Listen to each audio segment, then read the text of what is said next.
is one of my easiest recipes, this, and although it comes out really tasty, people look at me when I tell them how I make it. So I'm going to give it to you now. And all it is some already cooked chicken that you can get out the freezers in Aldi, Tesco's or anywhere really. Pop that into your dish. There's one. I notice as well they're making these bags smaller. I'm sure they used to be twice the size. Okay, so just spread it out. Okay, once you've added that, we're going to put in some leeks. These are just chopped up fresh leeks that I froze and I've got them left over. So we're going to put in some leeks. So that's equivalent to probably 1 leek, maybe. Sorry, I'm not very good with this. I just bung it in and hope for the best usually. Then we're going to use some mixed vegetables. So mixed vegetables going in. It's a great way. This is a really good recipe for a mum if you're, you know, if you're always busy. All you have to do is basically just throw it together and then bung it in the oven. It's so easy. It isn't even a recipe really, it's just a throw together. I used to make the chocolate sauce. I used to make the sauce myself, the white sauce, but I don't anymore. I found an even easier way. Put as much or as little veg in as you want. Then taking a jar of white lasagna sauce. Now I've got this one left over from yesterday. I used half of it yesterday, so I might need some more. What we're going to do is just pour it in.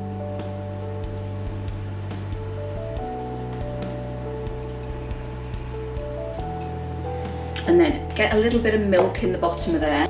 About a 1/4 cup of milk, maybe, goes in. Give it a shake. We're trying to get all the stuff off the sides with this. And then pop it in.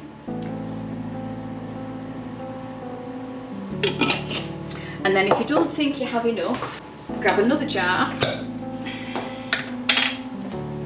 and pop that on as well. Usually this takes about a jar of sauce. Okay, there's a little bit left in the bottom there which I can use for something else. Okay, once you've done that, it's time to put the topping on. And the topping in this case, I told you this was easy, is just roll puff pastry. And this is ready rolled puff pastry. I'll just move that out of the way.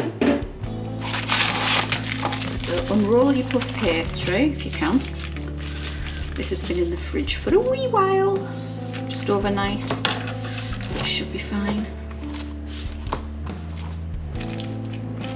Now it's up to you how you do this, I have to say, but I usually score the top in some way, shape or form. So, oops, from this corner to that corner. Don't go all the way through. We're just looking for a score. And don't go right to the edges. And then across the way. There we go. And all I do now is I take this, take it off, oopsie, and then pop it, if you can, on top of there. So don't worry too much about it, it is very durable. Okay, and then just tap it into place. And all I do with the edges is just fold it in. To be honest, my family like the edges. So. Okay, once you've done that, make a hole in the centre so we let any steam out. And then we're going to give it an egg wash. So whisk up an egg and then just paint it on your pastry. If you don't have an egg handy or you don't want to waste an egg in this manner, you can use milk. And I have on occasion just used a little bit of oil. It's not quite the same, but you know, it's there if you don't have an egg. And what I find is, because everything's really cold underneath, it sets on the top, and you can give it 2 layers of egg wash, which is usually quite nice as well. It gives it a lovely sheen. So set your oven to gas mark 7, have it preheated, and what we're going to do is cook this for 35 to 40 minutes until it's golden brown on top. And this is my chicken pie when it comes out of the oven. Hot, crispy, lovely. So I'm going to make fish finger pie. So I'm starting with some leftover vegetables that I had lying around. So I've got some frozen peas in there. I've got some frozen carrot, some leftover carrot, leftover broccoli, and some just whatever I've got lying around basically. And to that I'm going to add my old friend light dolmio sauce. Basically all I'm going to do with this is treat it as it is, just a sauce. And I'm going to pour it over my vegetables. This is going to help us to keep our pie moist, our fish finger pie moist. Now you can, if you want to, add flavourings to this. I'm not going to, I'm just going to add salt and pepper. Vegetables are notoriously bland. So there's about half a jar gone there, if you can see that. So that goes in there. On top of that, I boiled up some potatoes earlier and I mashed them up, and I'm going to place that on top just as soon as I put salt and pepper on. Season my veggies with salt and pepper. Now there will be a little bit of seasoning in the sauce, but vegetables are notoriously bland, so I've added a bit more just for this, just so it gives it a bit of flavour. Now at this stage you could also add cheese if you wanted to on top of that, but I'm not going to, because I think it's nicer without, but that's just my opinion.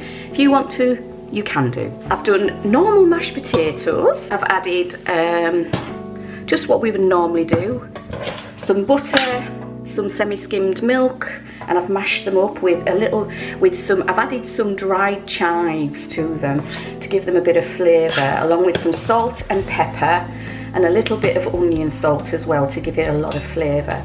And I'm just going to pop this on top of my vegetable, a bit like a shepherd's pie if you will. The beauty of this dish is it's stuff that you've got lying around anyway, or most people have lying around, especially if you've got kids. My kids are all grown up now,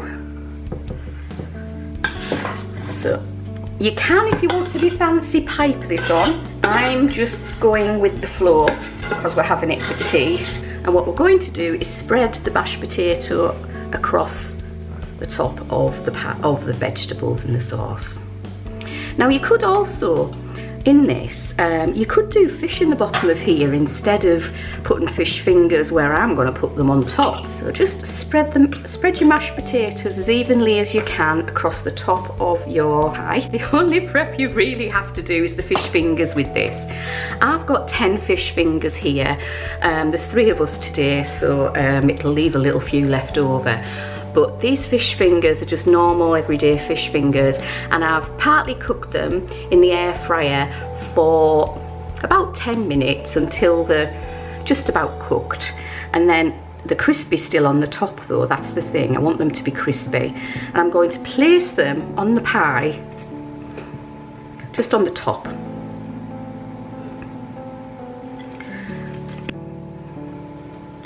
So it'll give a nice crispy fish finger. There is nothing worse than putting your fish fingers inside the pie and having them come out soggy. I really cannot do that. You can as well put cheese on the top if you so wish. I'm not going to bother because I like it as it is. Now all you have to do is put it in the oven for half an hour on gas mark 6. So this is my fish finger pie that's just come out the oven. It's been in there for just over half an hour, gas mark 6, and it's looking delicious. So I'll just take you down so you can have a good look. There you go. Round we go.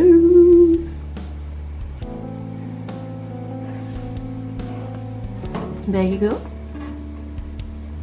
Now we're going to give it a whirl and see how it is.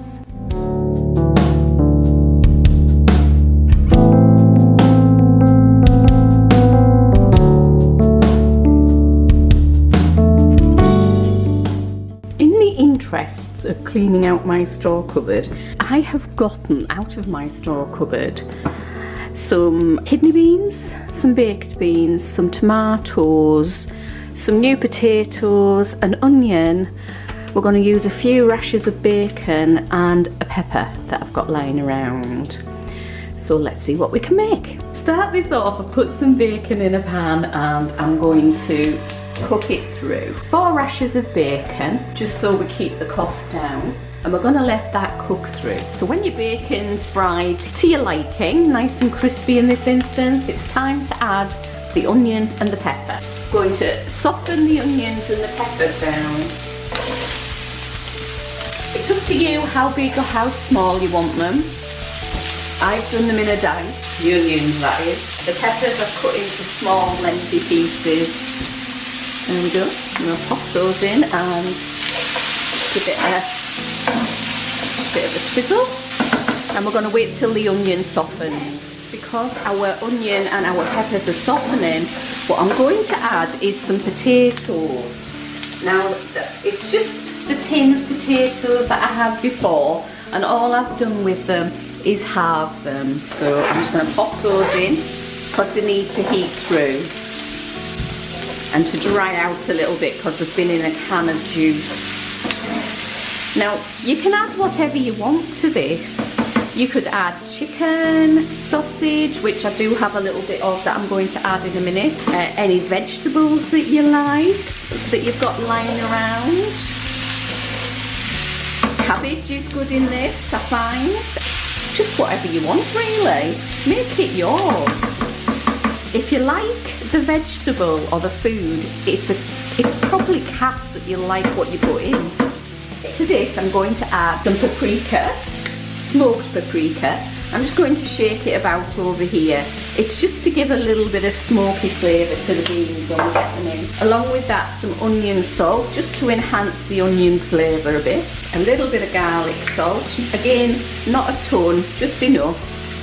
About half a teaspoon, I would say. And some herbage. I want some oregano, so I'm going to use oregano in this. So in that goes. There we go. It's up to you, can't go wrong. We'll cook this out a little bit.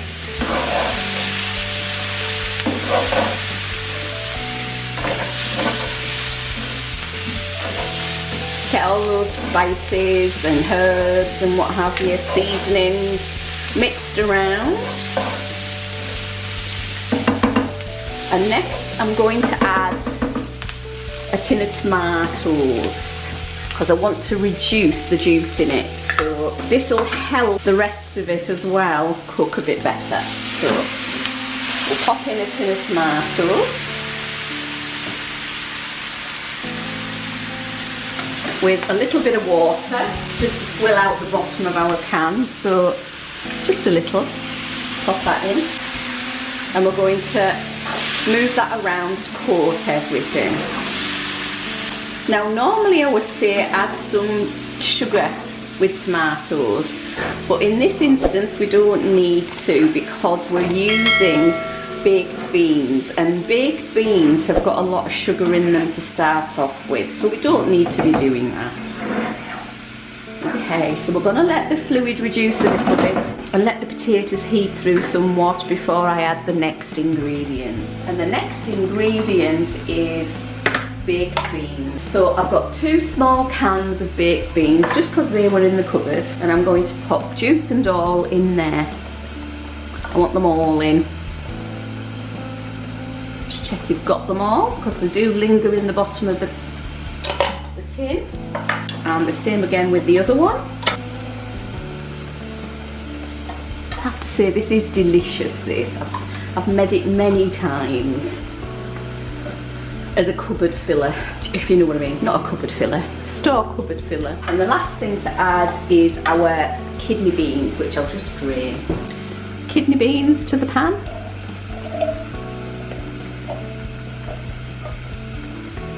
So I've got rid of 4 tins out of my cupboard making this, which is absolutely amazing. And it's relatively cheap to make as well. So what I'm going to do with this now is reduce the juice well down with the tomato, with the stuff that came in the baked beans. The juice from that is going to reduce dramatically, and it goes all nice and sort of lush. It's absolutely amazing. But before I do that, I'm just going to add, I have 2 pork sausages in the fridge that were just sitting, so I'll pop them in, already cooked. So in they go.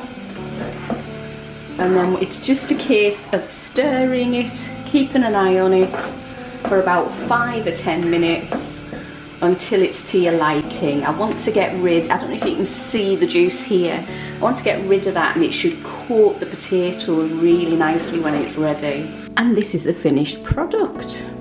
You can of course add chilli to this if that's what you want. As I say, my family aren't really keen on heated things, so we're just going to stick with plain today. If this was me or my son, we would actually add chilli to this. Only takes 10 minutes to make. Tastes divine, feeds the kids, feeds the family, uses all store cupboard ingredients, so is relatively cheap. Anyway, we're going to have our tea now. Oh, what I will say before I go is that it's great with a bit of cheese sprinkled on top and left to melt, if you like that kind of thing. If you don't like cheese, then eat it as it is with a bit of herbage on top, or with a jacket potato, or even on some rice. It's lovely. Okay, enjoy.